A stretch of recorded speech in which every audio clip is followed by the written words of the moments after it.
Magandang gabi po sa inyong lahat. Isa pong pribilehiyo na tayo po ay magkasama sa gabing ito upang mag-aaral ang salita ng Panginoon. Bago po tayo magsimula, tayo po ay sandaling manalangin. Ama namin Diyos na maladakila sa lahat, muli po kami nagpupulit ng papasalamat sa oras na pinagkaloob mo upang mag-aaral kami ng salita mo. Tulungan mo pang kami, Panginoon, na Banal na Espiritu ang siyang manguna sa amin. Ma-realize namin ang kahalagahan ng miracles nito sa aming buhay. Matuto kami, Panginoon, sa iyong mga ministeryo, Panginoon. Ito po sa hiling namin sa pangalan ng Panginoong Jesus. Amen. Ito po ang title po nito ay Jesus Feeds 5,000 plus Women and Children. Ito po, napaka-unique po nitong miracles nito dahil ito po yung matatagpuan natin sa 4 na book.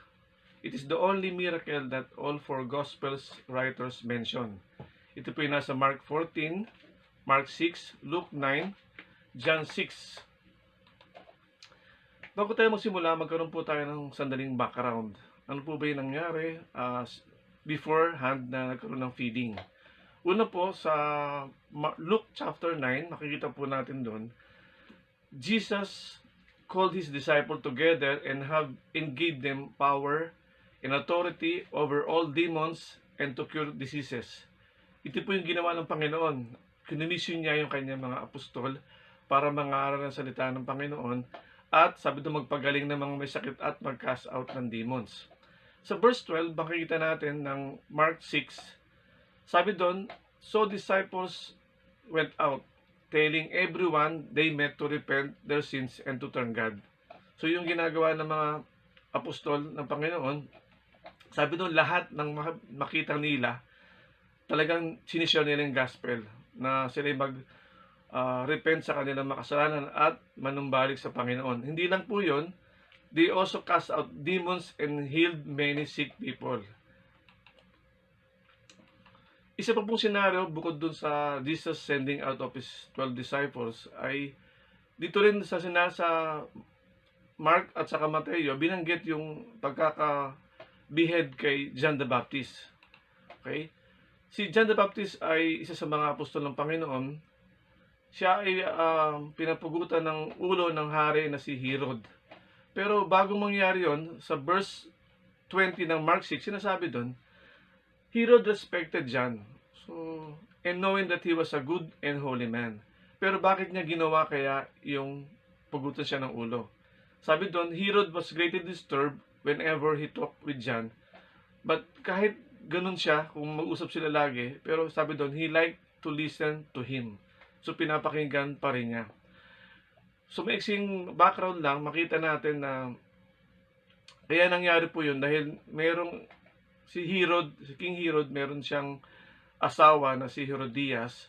So, ang nirequest po nung babae na ito sa kanya ay yung ulo ni John the Baptist.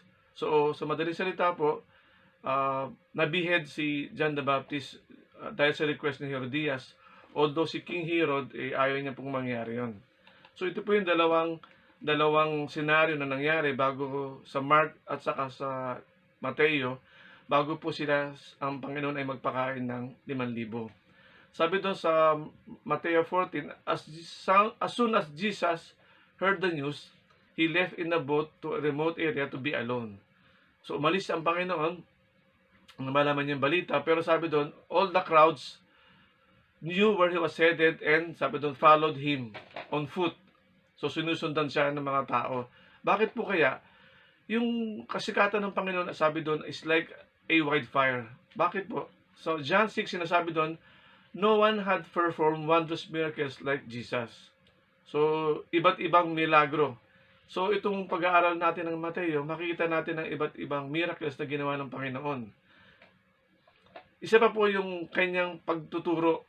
Sa Mark chapter 1 sinasabi, the people were amazed at His teaching, for He taught with great or real authority. Talagang magaling siya magturo. Sabi doon, sa Mark 10:27, nung nagpagaling ang Panginoon o nag-cast out siya ng demon, may nagsabi doon na He has such an authority that even evil spirits obey His orders.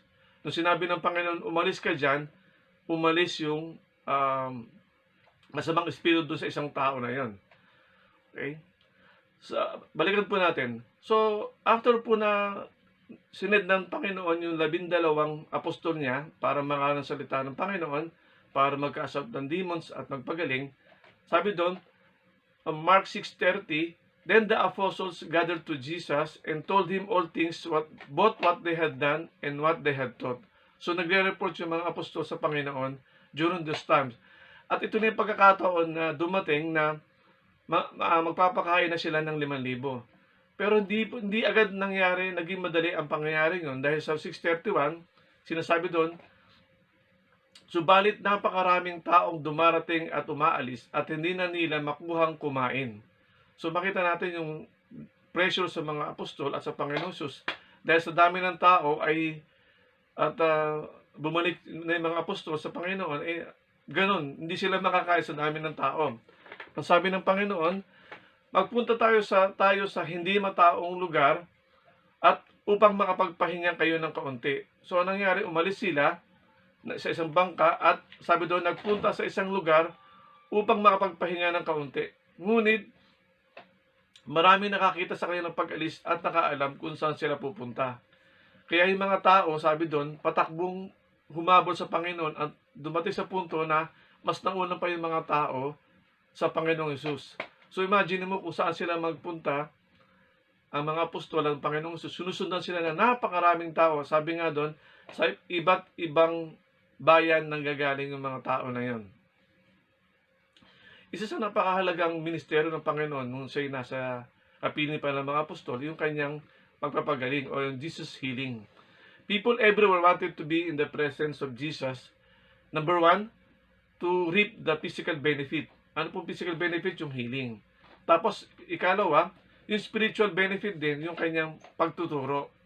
Isang ministeryo ng Panginoon ay yung healing at nagtuturo din sa atin yan kung gaano kahalaga ang pananampalataya.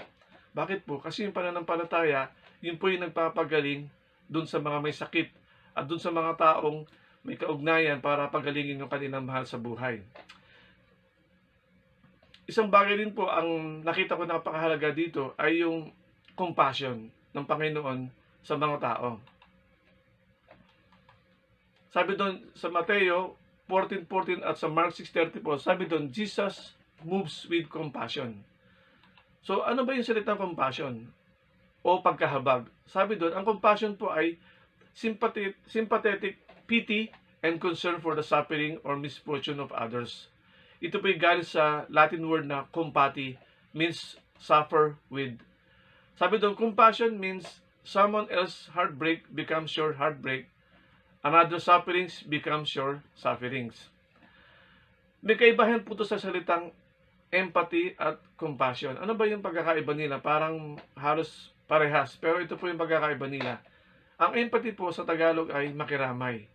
Sabi doon, this refers more generally to our ability to take perspective of and feel the emotions of another person. Makiramay, alam natin yan. Pag meron tayong kaibigan na ang kanyang kamag-anak o mahal sa buhay ay namatay, nakikiramay tayo. Diba? Pupunta tayo sa kanilang mga lamay para makiramay sa mga naulila. Pero sa compassion, ano ba yung sa Tagalog? Sabi doon, pagkahabag. Sabi doon, is when those feelings and thoughts include the desire to help. So, andun yung hindi lang feeling mo, pero meron ka na rin urge na tulungan yung tao. So, sa verse 34, ito yung, ng Mark, ito yung makikita natin. Sabi doon, dahil ang Panginoon ay susundan na napakaraming tao, dumadagsa sa Kanya dahil sa mga ginawa niyang pagpapagaling at pagtuturo din ng salita ng Panginoon. Sabi doon, and Jesus, when He came out, saw a great multitude and was moved with compassion for them. So, nung nakita niya yung mga napakaraming tao sumusunod sa Kanya, sabi doon, He had compassion for them. Bakit? Sabi sa verse 34, because they were sheep not having a shepherd. So, yun nakita niya. Para sila mga tupang walang pastol. Ano po ba yung sheep without a shepherd? Unang-una, tingnan natin yung sheep. Sheep po ay sabi doon ay is not the brightest animals in the world. Actually, sabi nga nila, Sa lahat ng domesticated animal, pag dinala mo sila sa wild o sa ilang, sabi doon, they will stand a fight of chance of survival. Pero hindi po ang sheep.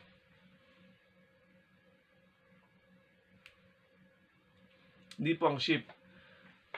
Sabi doon, ano ginagawa ng sheep? To have this defense mechanism, ang ginagawa ng sheep, pag mayroon danger, tumatakbo siya. And then, they band together for protection. So, nag-group sila. So, ganun po yung ginagawa ng sheep. Kung marami sila, yun, makakadepensa sila. Pero pag hindi, nahihirapan.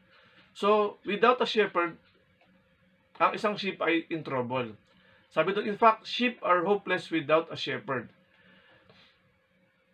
Without a shepherd, they were lost, they were hopeless. Diba? Meron tayo isang awit na kilalang-kilala natin. Sabi doon, kung si Kristo ay wala pa sa iyong buhay, para kang isang tupang ligaw. So yung napakagandang katangian ng Panginoon na makita niya ng mga tao, He had compassion on them. So yung willingness niya, hindi lang to empathize doon sa nangyari, doon sa nakita niya ng mga tao, pero sabi doon to help also. Jesus, makita pa natin dito yung bukod sa compassion, meron din siyang problem solver. Ano po yung problem solver na makita natin dito? Nung makita ng Panginoon ng compassion niya sa mga tao, sabi nung tinuruan niya. Pero ang problema rin nila dito ay kasi magdadapit na hapon na. Dalawang bagay ang makita nating view rito ng tao at ng Panginoong Jesus. Una-una, sabi ng mga disciple, nung alam nilang naparami ng tao at magagabi na, sabi ng mga apostol sa Panginoon, send them away, paalisin mo na sila. So imagine mo, napakaraming tao, magagabi na, tapos sa mga ng Panginoon, sabi ng mga apostol sa Panginoon, paalisin mo na sila o send them away.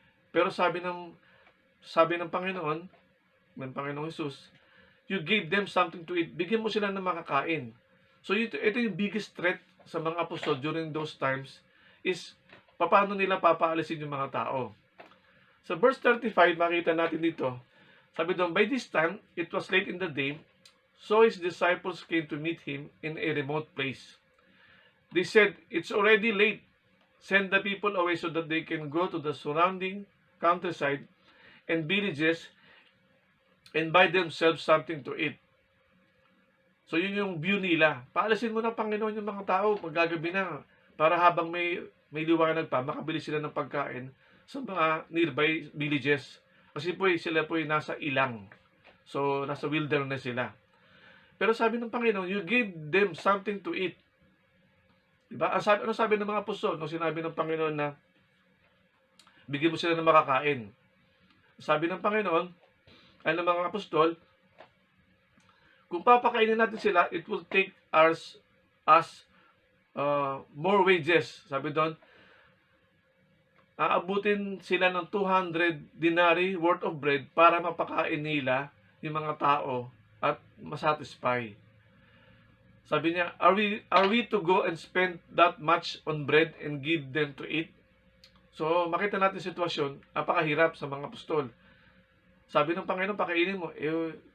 Panginoon, aabutin ng malaking halaga para mapakain natin. Alam natin ang isang dinari ay isang sahod ng isang manggagawa. Pero sabi doon, ang estimate nila is 200 worth.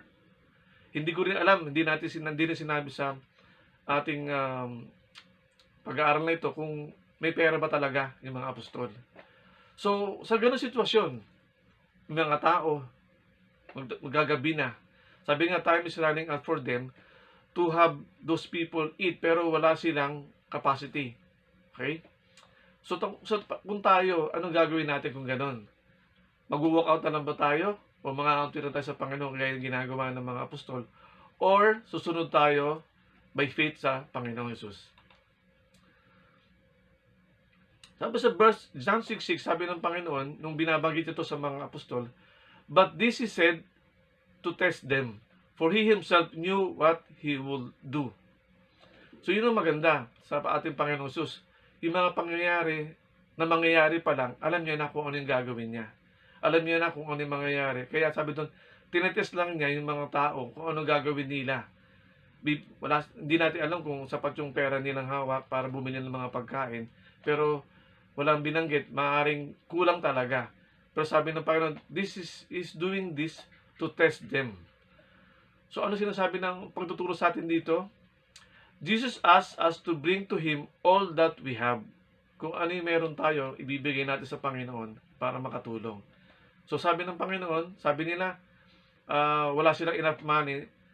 Pero tinanong niya, ilan ba yung pagkain nating meron?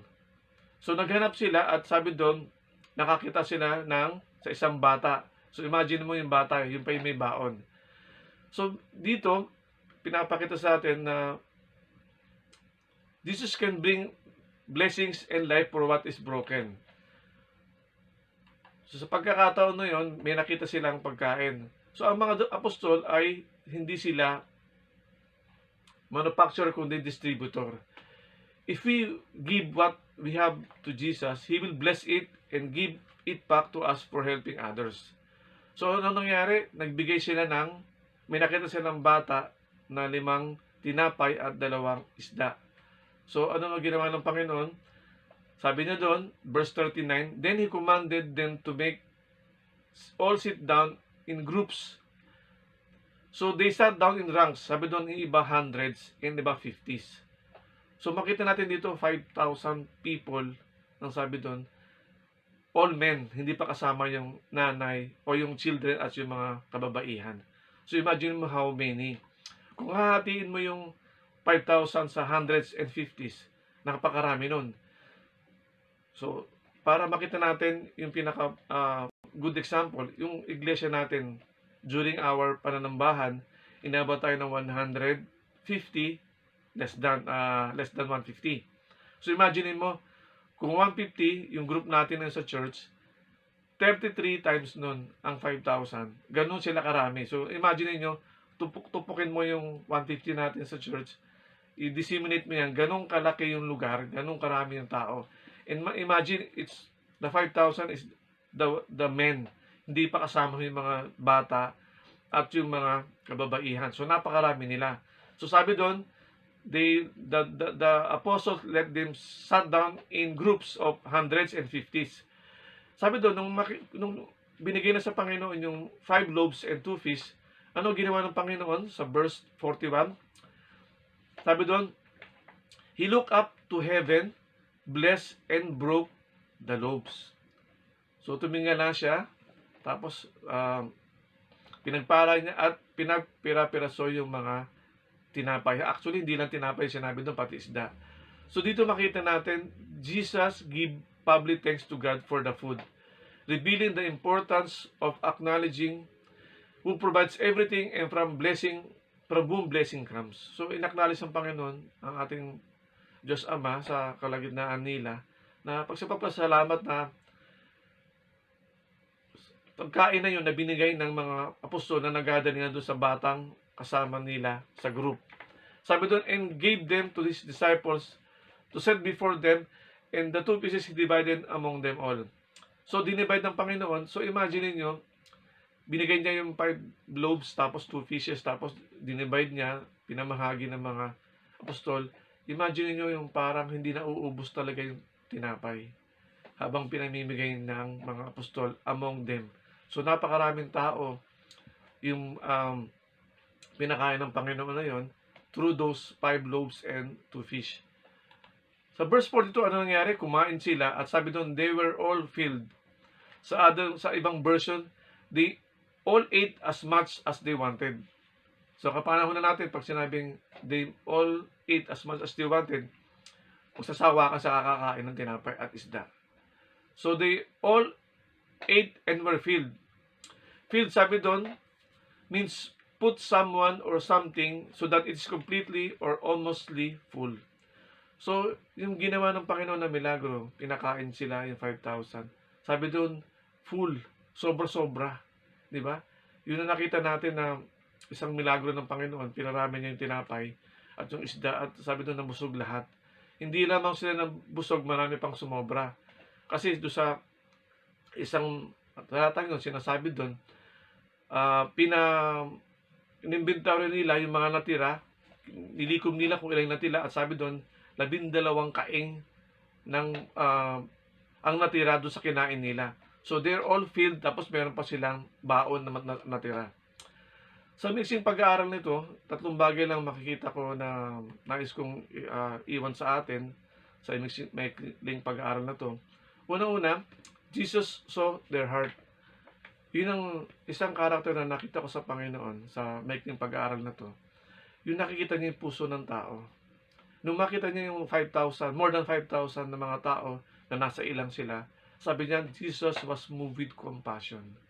Bakit? Because they are hopeless, they are empty, and they are wanderer.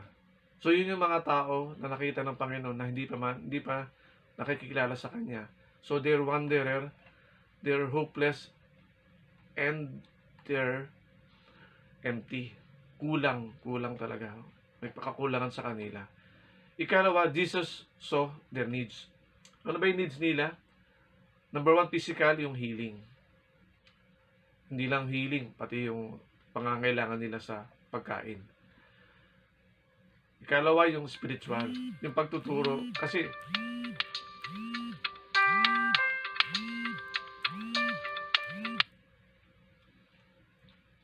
after ng pagkapapakain ng Panginoon, nagturo siya. Nung nakita ng Panginoon yung compassion, sabi doon, Jesus taught many things do sa mga tao. So, hindi lang yung hilang ginagawa niya. At the same time, yung preaching nandun pa rin. So, yung this is all their needs, yung dalawang need na nakita ng Panginoon. So, tinuturuan niya at pinapakain niya. So, dalawang ginagawa niya, pinapakain niya ng spiritual at pinapakain niya rin niya ng physical. So, ano yung nag-provide ng Panginoon during those times? Sabi doon, dalawa rin. Yung physical, pinakain niya dahil doon sa 5 tinapay at 2 isda. At ganoon din, nagturo din siya spiritually. So, makita natin dalawang bagay na ginagawa ng Panginoon sa atin. Hindi lang tayo tinuturuan, pati nagpo-provide din siya sa ating pangangailangan. So, sa maikling pag-aaral po natin ng Jesus feeds 5,000 plus women and children, ito po yung nakita kong tatlong bagay sa kanya, yung kanyang provision, yung kanyang needs sa nakita natin, at yung sinasabi doon, yung nakita niya yung puso ng tao. So pagpalain po tayo ng Panginoon sa ating pag-aaral na ito. Magandang gabi po sa inyong lahat.